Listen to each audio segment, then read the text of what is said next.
The Necklace by Guy de Maupassant. Translated by Mathilde Weissenhorn. She was one of those charming girls, born by a freak of destiny in a family of toilers. She had no fortune, no expectations, no means of satisfying her ambitions, except by a marriage with a rich and distinguished man, and, as she knew none, in order to escape from her surroundings, she married a clerk in the office of the Minister of Public Instruction. She dressed simply, because she had no means of adornment, but she was as unhappy as though she had fallen from a high social position, for the women who have neither caste nor race use their beauty, grace, and charm as stepping stones to those heights from which they are otherwise barred, their natural tact and instinctive elegance and quick perceptions being their only inheritance, and, skillfully used, make them the equal of their more fortunate sisters. She suffered incessantly when she glanced around her humble home, and felt the absence of all those delicacies and luxuries which are enjoyed only by the rich. In short, all the little nothings that another woman of her caste would not have seen, tortured and wounded her. The sight of the old Breton peasant woman who performed her simple household duties awakened in her vain longings and troubled dreams. She dreamed of beautiful halls, discreetly lighted by candles in great bronze candlesticks, whose rich carpets gave back no sounds and whose walls were covered with silks from the Orient, and of obsequious footmen half asleep in their large armchairs, ready to attend to your every want at a moment's notice, of large salons draped in ancient silks, of etagères covered with priceless bric-a-brac.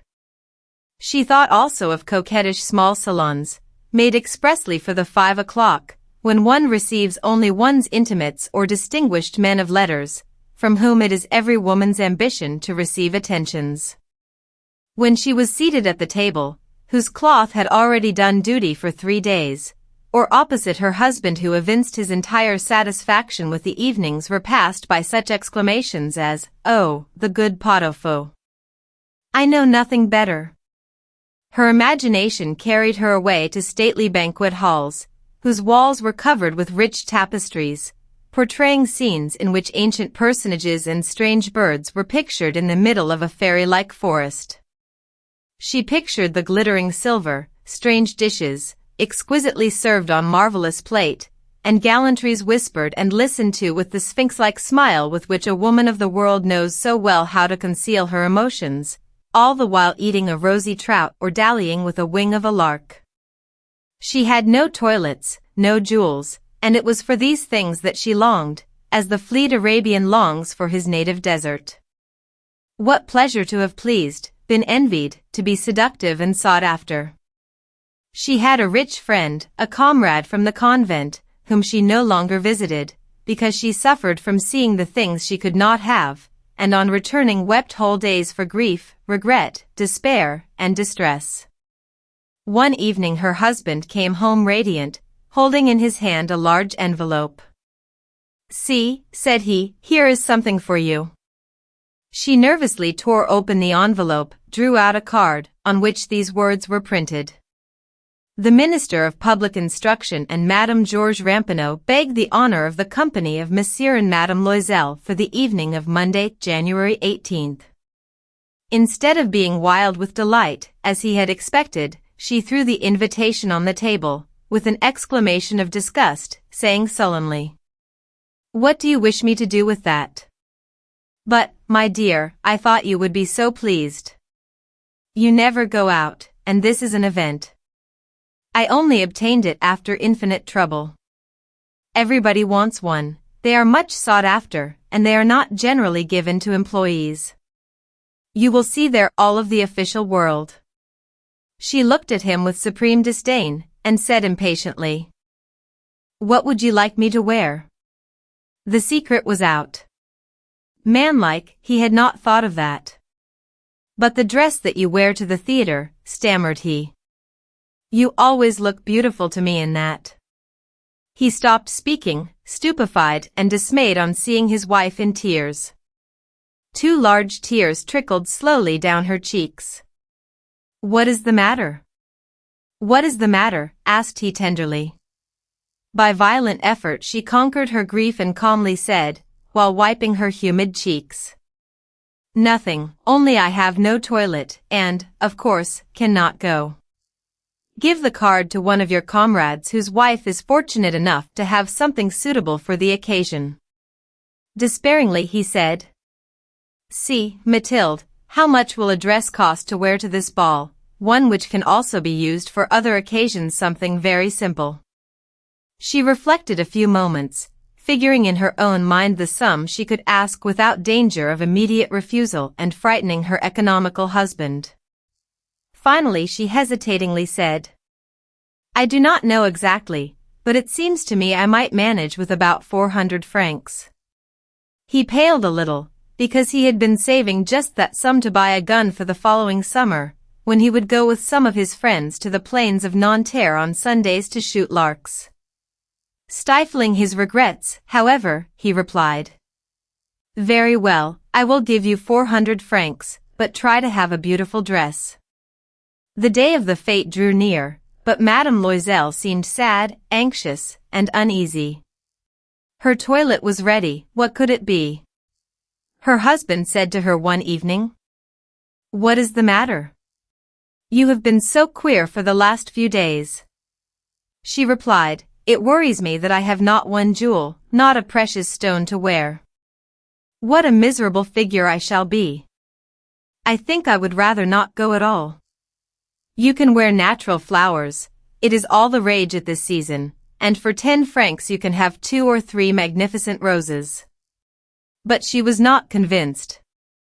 No, there is nothing more humiliating than to be poorly dressed among so many rich women. But how silly you are. Go to your friend, Madame Forestier, and ask her to lend you her jewels. You are friendly enough with her to do that. She gave a cry of joy. Yes, that is true, I had not thought of it. The following day she went to her friend and explained her predicament. Madame Forestier went to a closet and took out a large casket and, opening it, said, Choose, my dear, they are at your service. She saw first bracelets, then a necklace of pearls, a Venetian cross, gold and precious stones of exquisite workmanship. She tried them on before the glass, unable to decide whether to wear them or not. Have you nothing else? Said she. Oh, yes, look them over, I don't know what might please you. Suddenly she opened a black satin case, disclosing to view a superb riviere of diamonds. Her heart beat furiously with the desire of possession. She took them in her trembling hands and put them on over her simple high-neck gown, and stood lost in an ecstasy of admiration of herself. Then, fearfully, hesitatingly, dreading the agony of a refusal. Can you lend me only that? Why, certainly, if it pleases you. She fell on her friend's neck, embraced her tempestuously, and then left hastily with her treasure. The day of the ball arrived. Madame Loisel was a success. Among all the beautiful women she was the most beautiful, elegant, gracious, and smiling with joy. She attracted the attention of some of the most distinguished men present, and on all sides was heard. Who is she? All the attaches of the cabinet sought her dancing card eagerly, and even the minister himself expressed his approval. She danced with pleasure, thinking of nothing but the triumph of her beauty and the glory of her success. Intoxicated by all the admiration, she seemed to float through a cloud of happiness, intensified by her complete victory and the tribute paid to her charms, so sweet to the hearts of women. She left about 4 o'clock in the morning. Her husband had slept since midnight in a small room, deserted except by 2 or 3 gentlemen who also awaited their wives. He threw over her shoulders the modest cloak which she had brought, whose shabbiness seemed to mock the elegance of the ball toilet.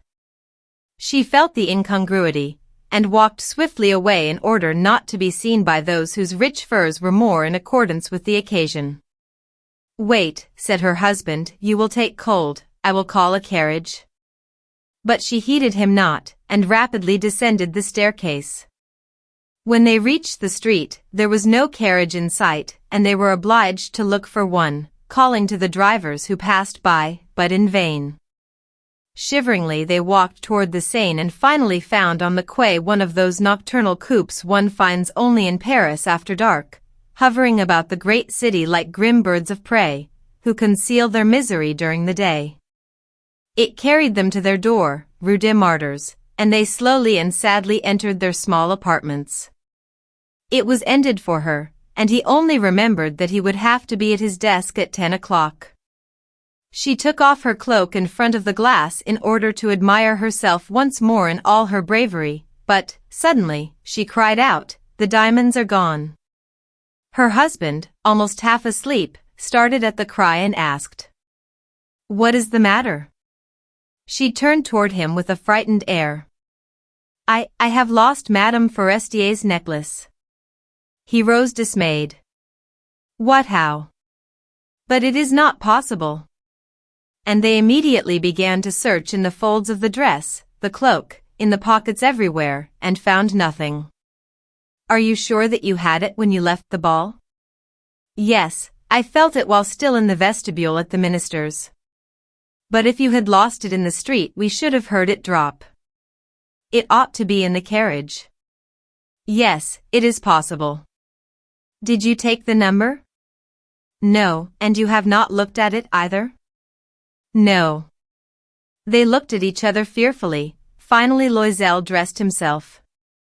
"I shall go over the whole ground that we traveled on foot, to see whether I cannot find it." He went out.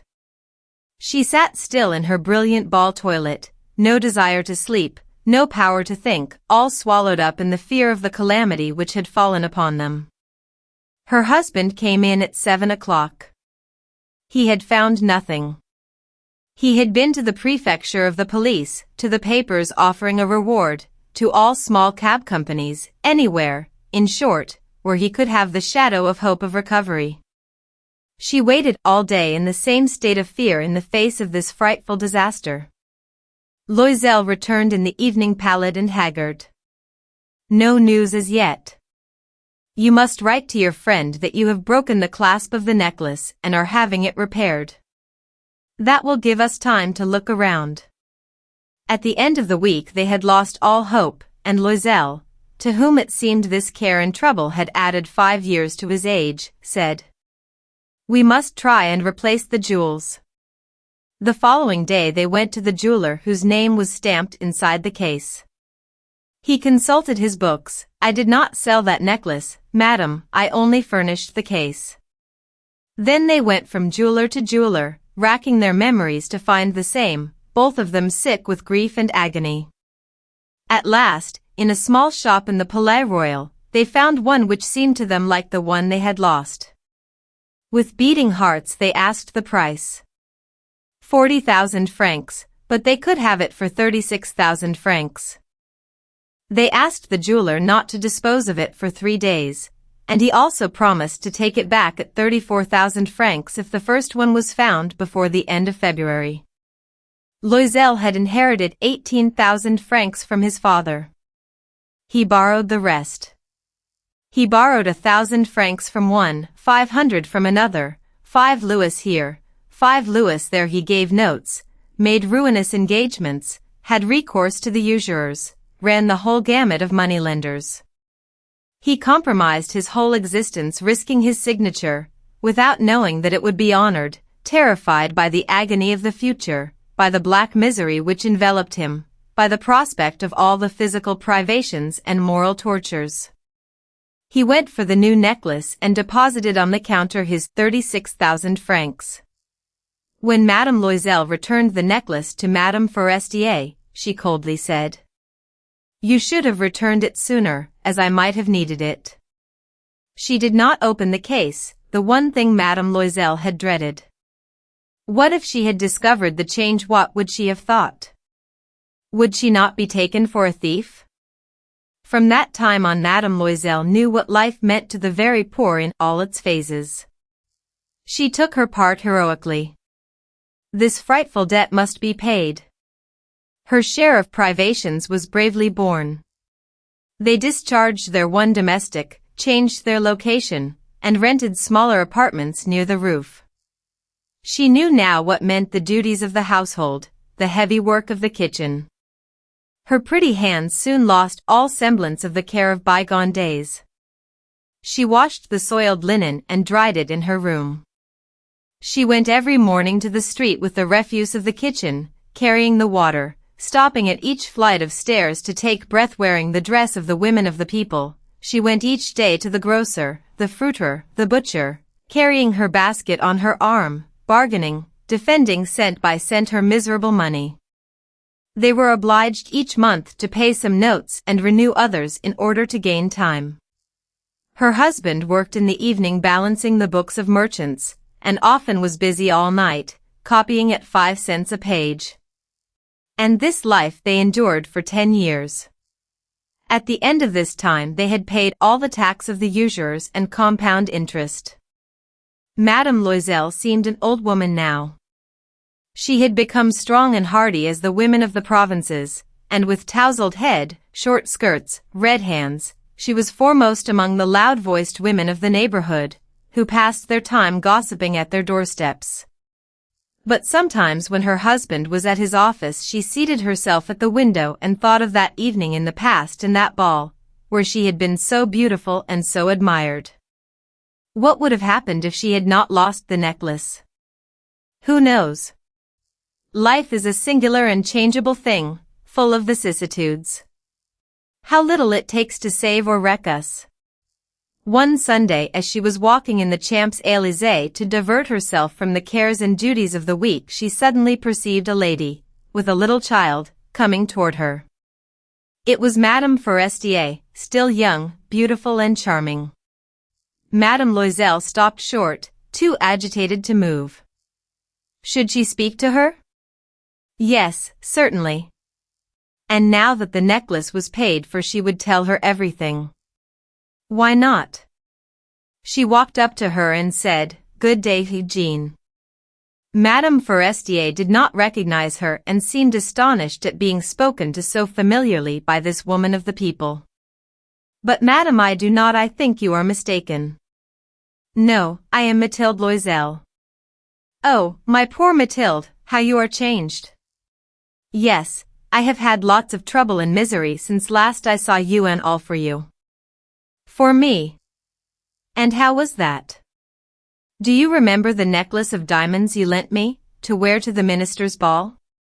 "Yes, well, I lost it." "Lost it? How could you, since you returned it to me?" "I returned you one just like it, and for 10 years we have been paying for it. You know, it was not easy for us, who had nothing, but it is finished, and I am very happy." "You say that you bought a necklace of diamonds to replace mine," said Madame Forestier. "Yes, and you never found it out."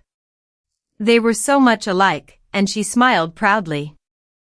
Touched to the heart, Madame Forestier took the poor, rough hands in hers, drawing her tenderly toward her, her voice filled with tears.